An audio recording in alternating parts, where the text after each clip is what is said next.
I released my main video about Minecraft RTX at the beginning of the week, so I suggest you start by watching that one if you haven't done so already. This video you're watching now is extra, because I love you so much. And because I like pretty graphics, and if anything's worth an unedited, unnarrated video, it's this. Do what you like with this video. You can take bits for your own, you can watch it on repeat, or don't watch it. The choice is yours. So expect almost 40 minutes of gameplay and flybys, some recorded at 4K, others just 1440p. With the highest draw distances I feel I can get away with before it becomes unacceptably choppy. Check out the timestamps in this video's description, and also the video's time bar, to jump to the bits you'd like to see. The vast majority of this video is me messing about in the showcase levels, but I do hop into a randomly generated world at the end to explore some caves, to decorate them with coloured lights, and then, finally, to dick about with some mirrors. Until it all goes horribly wrong and I end up lost in a tesseract screaming at a billion bookshelves. But for now, I'll just stick to showing some more of the rides from Imagination Island. The more I explore this one, the worse I feel about saying it's not my favourite, because I think for most people it's the obvious choice. It's got rides, themed areas, and fancy structures. But I still feel it's needlessly difficult to navigate. I had to force creative mode to truly appreciate everything this map had to offer.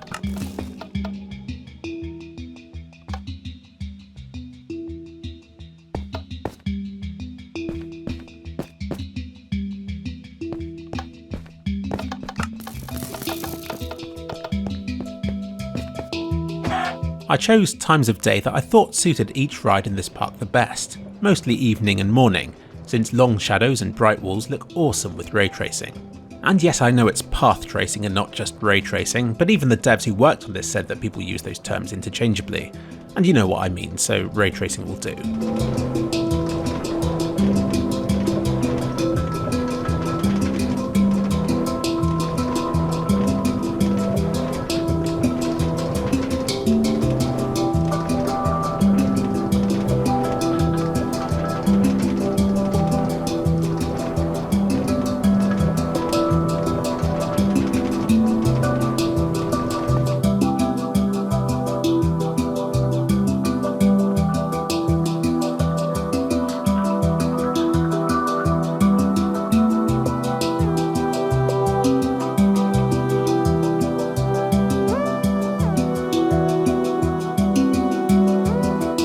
The highlight of this park for me is still the lava ride at night. You'll notice the sky is quite a light blue, which I assume is the HDR working as intended when there aren't glowing white clouds everywhere to throw it off.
I love the coloured shadows cast from the purple bricks on this ride.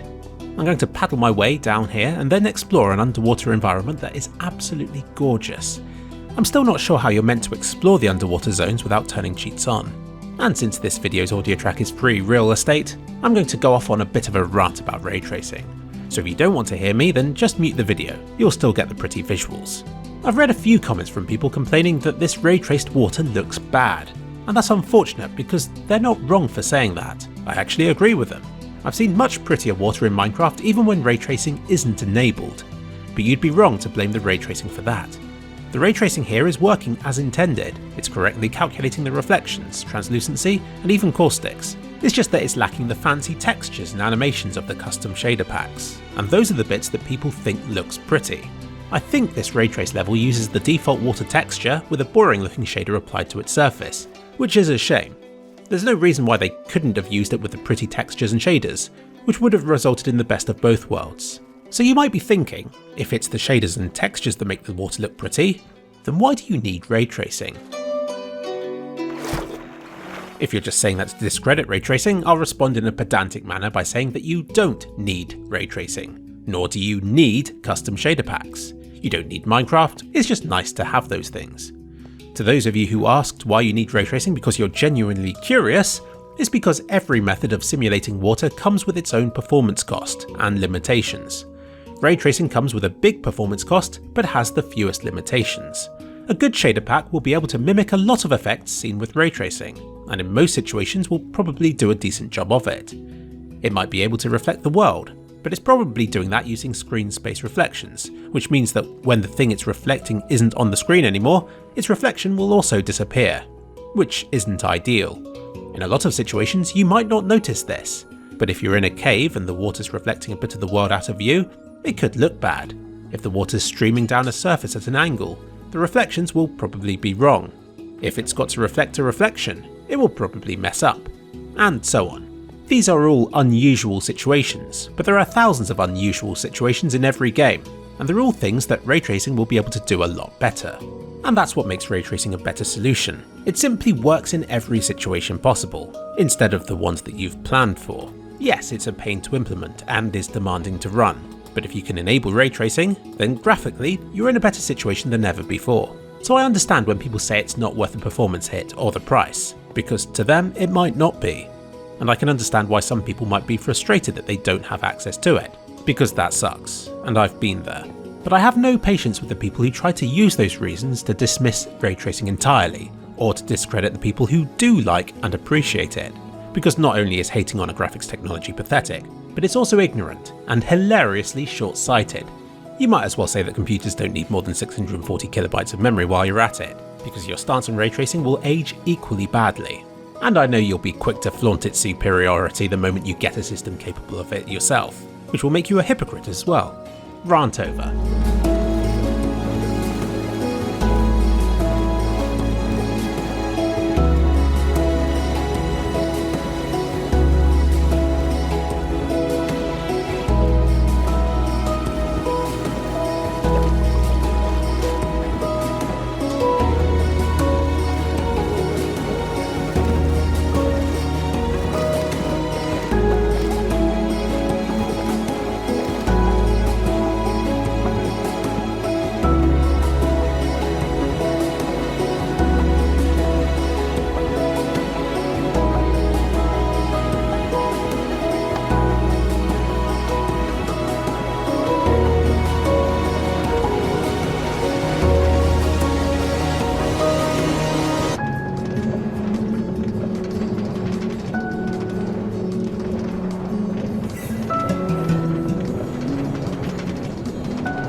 I quickly flew about Imagination Island with another texture pack just to see what difference it made. I don't think it looks as good, but it is interesting just to see how it changes the feel of the map.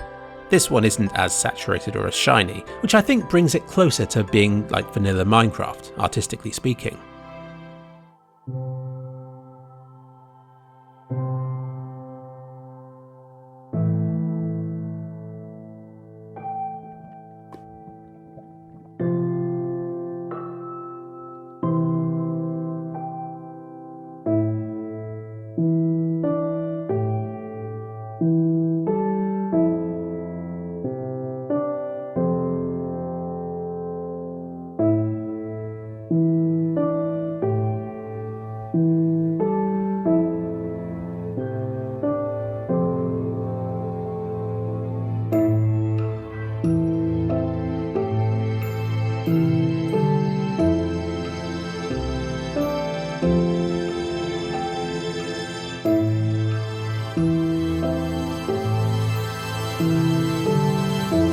Aquatic Adventure is another one that benefited from free fly mode. In this video you'll see me change the time of day, fly through some complicated streams of water, and then play about with coloured blocks to light up some dark rooms.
Neon District is the most demanding of the showcase levels, so I've had to turn the draw distance down to 16 chunks. I don't think the slowdown is entirely Raytracing's fault here, because while Raytracing is demanding, it's consistently demanding. Like if you can run it in one location, then you can probably run it in another. The limitations I'm running into here are more memory based. The game stutters and freezes as new zones are loaded in, and the performance on this map isn't great even when Raytracing is disabled. Don't get me wrong, Raytracing adds to the demands, and I think adds to the amount of memory required a fair bit as well, but a lot of the lag here is down to how Minecraft operates, and the fact that it's drawing an entire city in one go.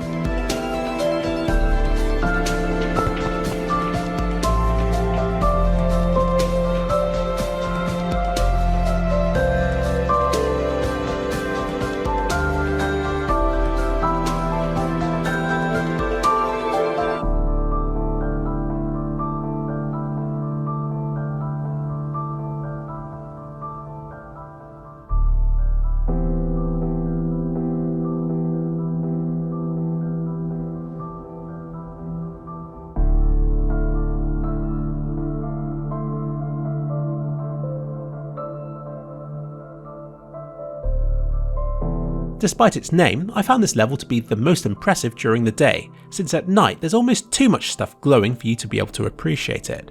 After having flown about it to get this footage,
after having flown about it to get this footage, I can say that of Temples and Totems is still my favourite level. I will be showing a full flyby, jumping between various times of day and night.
And now I'm going to explore a procedurally generated cave system, which I then spam with lots of gaudily coloured lights.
I also explored the Nether and the End, just to see what they'd look like, and they both look really disappointing. It's hard to tell if ray tracing is on in the Nether because everything glows so brightly anyway. In fact, I think it looks better shaded without ray tracing. None of the texture packs I tried made this look good. I think they'd have to change how much light was emitted from these blocks to improve things. Things simply don't glow like this in real life, and having seen how it looks when they do, I'm happy about that.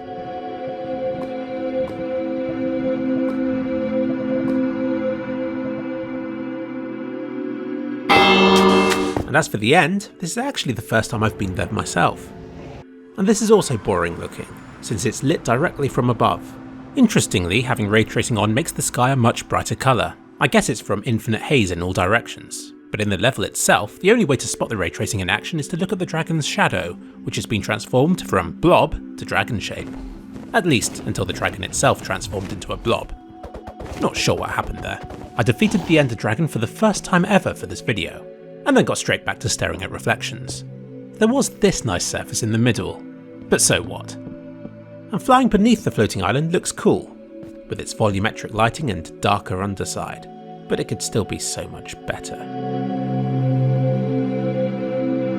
And now the bit of the video that I think a lot of you will find the most interesting. The mirrors used are netherstone blocks, which for some reason are 100% reflective and can lead to mind-destroying illusions when several are placed next to each other, which you'll see here.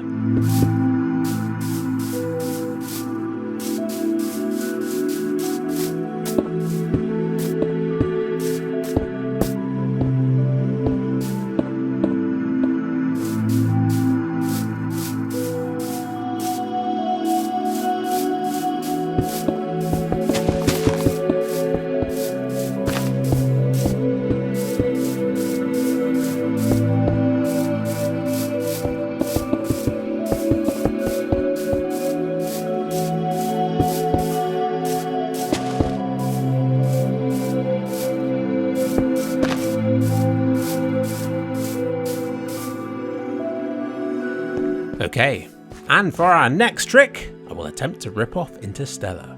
This is a room of mirrors. If I disable ray tracing, then you could see its shape. Remember this, because it becomes next to impossible to navigate once ray tracing is enabled.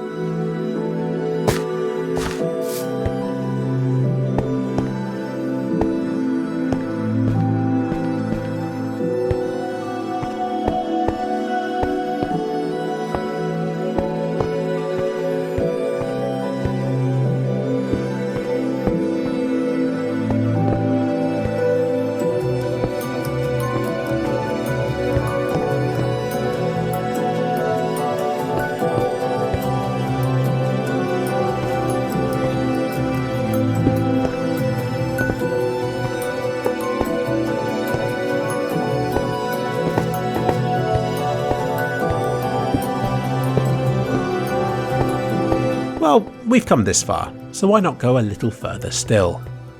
3 things to note here. First, the reflections stop after about 8 bounces. In the future, when we have more processing power, I don't see why that couldn't be extended further, even if this is the only situation to ever need it. The second thing to note is that your body isn't rendered unless in third-person view.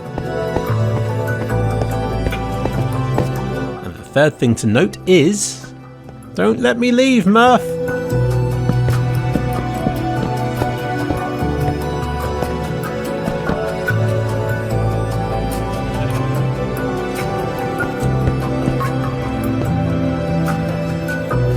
Well, I hope you've enjoyed it.